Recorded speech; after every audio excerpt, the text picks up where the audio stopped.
Hello, Trà Vinh xin chào các bạn. Hôm nay thì mình chia sẻ một cái cách làm bánh chuối chiên kiểu mới nè.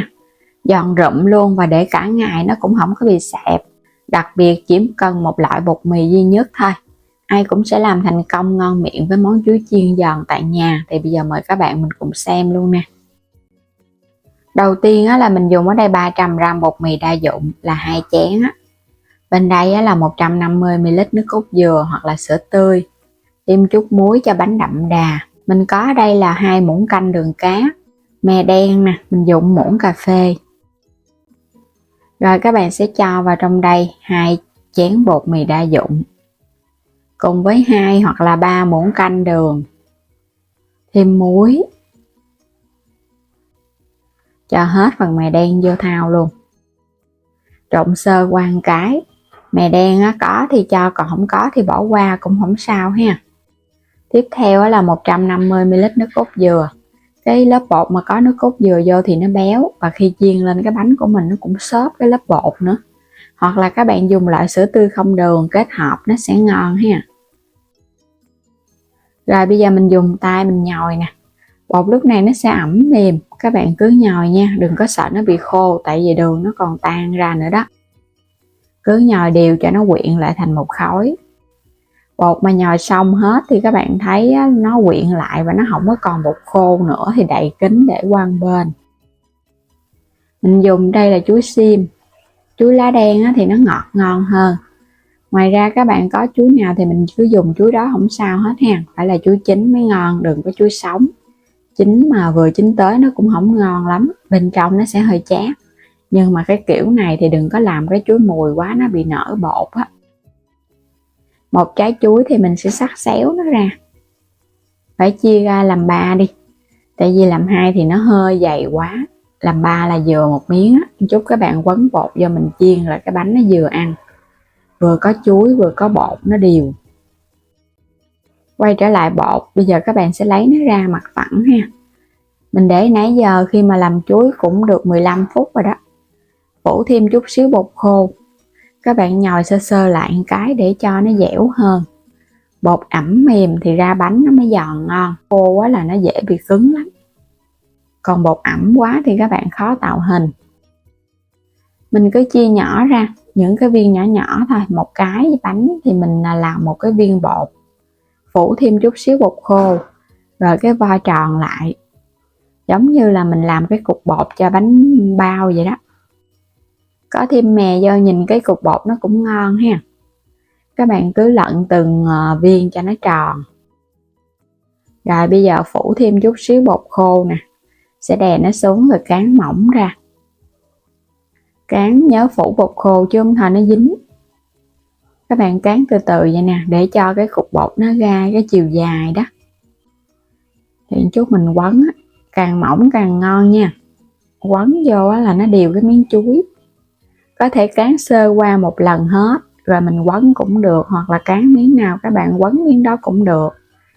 Nhớ là quấn đừng có cho nó ló cái phần chuối ra bên ngoài nha. Mình cứ túm đều hết. Chuối này chút ló ra bên ngoài là mình chiên nó dễ bị nổ cái phần chuối ra đó. Vậy là xong một cái bánh. Làm gọn gàng ha, không có gì khó hết. Cán mỏng ra, cái tiếp tục mình cứ quấn tiếp thôi à. Quấn cho nó kín hết cái miếng chuối. Bột này nếu mà các bạn cán mà mỏng thì mình quấn đều 2 lớp cũng được luôn. Còn cán như vậy thì quấn một lớp thôi. Xong hết rồi nè.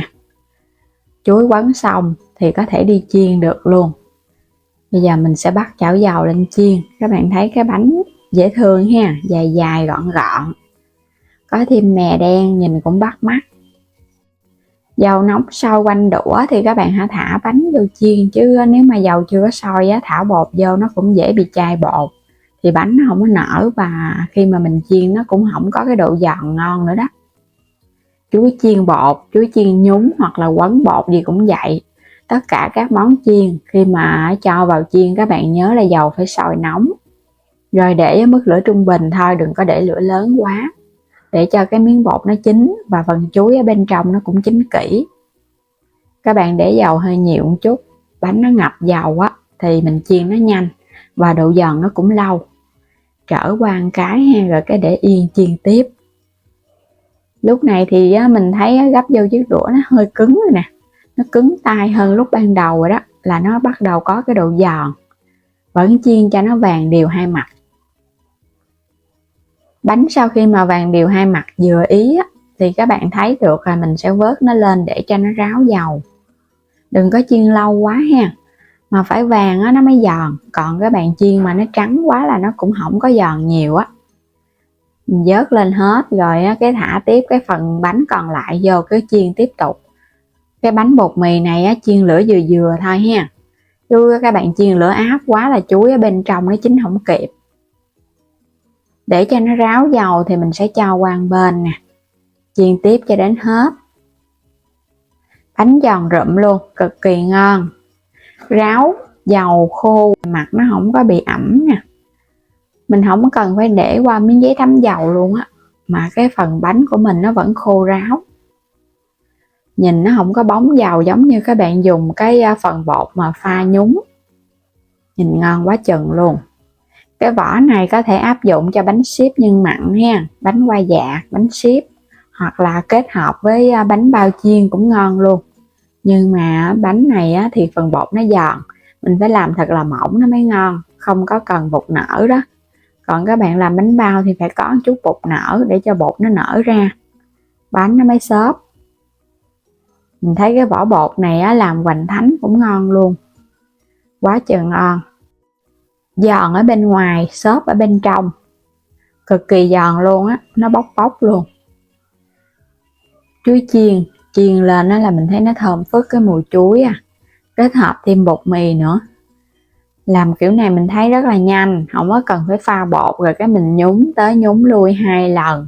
Và cái cách nhúng thì thấy nó cũng mềm. Còn cái cách làm này chỉ tốn công chút xíu, mình cán bột thôi mà ra cái bánh nó giòn cả ngày, nó không có bị mềm. Bột rất là giòn luôn các bạn. Có nước cốt dừa vô quá thơm phức Bẻ ra bên trong nè, chuối và bột nó quyện đều thì ăn nó cũng ngon, nó không có ngán đâu. Chuối chiên là mình thấy ai cũng rất là thích luôn và dễ ăn nữa. Đặc biệt là những trẻ nhỏ rất là mê các cái món ăn vặt vậy nè, có thêm chuối nó ngọt ngọt. Lớp bột mình có cho thêm đường nên là ăn cũng ngọt đậm đà, thơm phức Nếu mà không dùng nước cốt dừa thì cái bột của mình nó sẽ không được béo, chiên lên nó cũng không thơm bằng ha. Còn các bạn có thêm nước cốt dừa hoặc là sữa tươi thì chiên lên nó giòn và nó cũng thơm. Và bây giờ cảm ơn các bạn đã theo dõi hết video của mình. Nếu chưa đăng ký kênh thì vui lòng đăng ký ủng hộ kênh Alo Trà Vinh và Alo Trà Vinh 2 nha. Và vui lòng bấm vào góc trái video hoặc là bấm vào ảnh kênh chuyển đến cửa hàng mua thêm sản phẩm ủng hộ mình. Xin chào tạm biệt, hẹn gặp lại các bạn ở những video tiếp theo.